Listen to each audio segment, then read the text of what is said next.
Selamat pagi dan salam sejahtera untuk kita semua. Perkenalkan, nama saya Diki Chandra Ipinta Munte dari OMK Paroki Gembala yang Baik Lubuk Pakam. Pada pagi hari yang cerah ini saya akan membahas tentang membangun persaudaraan antar agama di tengah hidup bermasyarakat.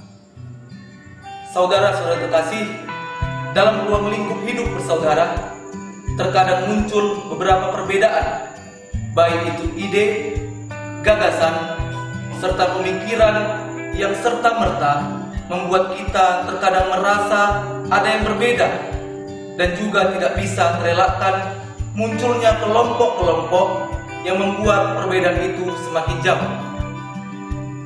Perbedaan tersebut terkadang juga menimbulkan jarak di antara satu dengan yang lain. Hal ini bisa dilihat dari sekitar lingkungan kita. Terkadang yang sudah sama pun dapat menimbulkan gesekan-gesekan yang menjadi sebuah masalah yang melunturkan semangat kita untuk membangun persaudaraan ini. Hal ini sebenarnya yang harus dihindari, karena setiap perbedaan akan dapat disamakan jika kita saling memberikan motivasi, dukungan, serta saling menghargai satu dengan yang lain. Kita juga sebagai saudara harus memiliki motivasi yang sama, bahwa semua agama dan kepercayaan pasti akan membawa kita menjadi manusia yang lebih baik lagi. Tidak ada agama yang akan membawa umatnya ke arah yang buruk, kecuali individu kita sendiri yang menyalahgunakan agama itu sebagai alat untuk kepentingan pribadi dan kelompok tertentu. Di samping itu juga, bagaimana kita harus memberikan dukungan yang baik kepada saudara kita yang seiman maupun yang berbeda dengan kita. Dukungan semangat itu akan membuat kekuatan persaudaraan kita akan semakin baik, sehingga kita sebagai manusia yang beragama dan beradab dapat selalu menjaga persatuan dan kesatuan tanpa ada perpecahan dan permusuhan. Maka dari itu, jika motivasi dan semangat kita sama, maka akan menciptakan suasana yang saling menghargai perbedaan, agar terciptanya suatu keharmonisan dan cinta kasih di tengah perbedaan tersebut.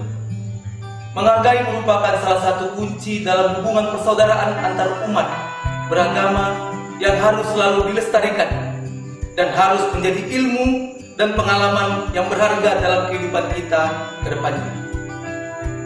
Dalam beberapa literatur, persaudaraan itu suatu yang ajaib. Ketika telah meresap ke dalam hati, ia akan menjadikan hati itu penuh oleh rasa cinta dan kasih sayang di antara kita. Yang keras beralih ke lunak, yang kasar menjadi lembut, dan yang kering berubah menjadi basah, dan yang liar berubah menjadi jinak.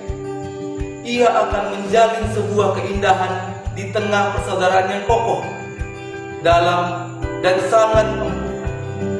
Tiba-tiba pandangan mata, sentuhan tangan, pembicaraan, gerak tubuh, dan getar hati akan menjadi sebuah alunan simfoni, nyanyian merdu yang akan diiringi oleh saling menghargai dan pengertian.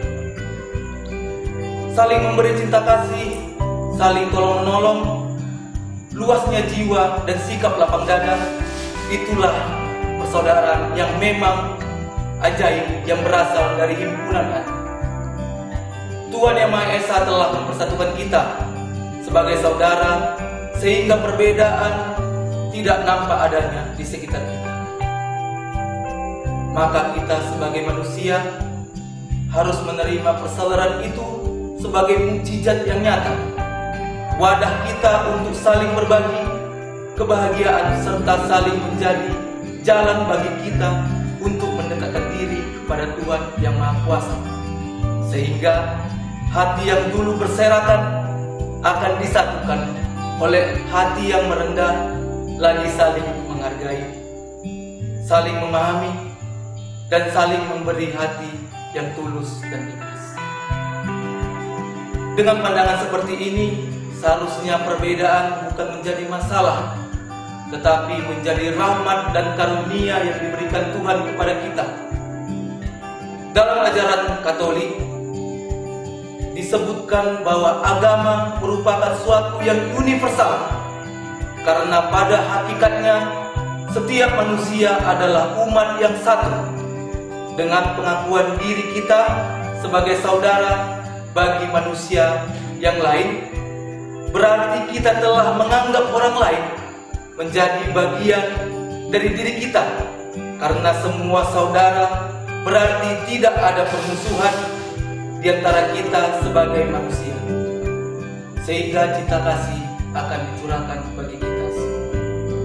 Saudara-saudaraku, kesimpulan dalam public speaking ini yaitu bagaimana persaudaraan merupakan suatu nilai manusiawi dan Kristiani yang amat penting, sebab sesungguhnya Tuhan mengkehendaki agar semua manusia diciptakan seturut gambar dan keserupaan dengannya.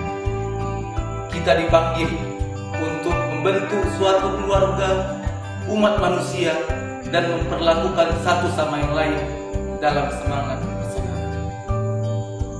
Persaudaraan sejati pada akhirnya akan sungguh berarti jika seseorang mampu menerima kehadiran orang lain apa adanya. Artinya, kekurangan yang dimiliki tidak menjadi penghalang untuk menjalin persaudaraan di tengah hidup bermasyarakat.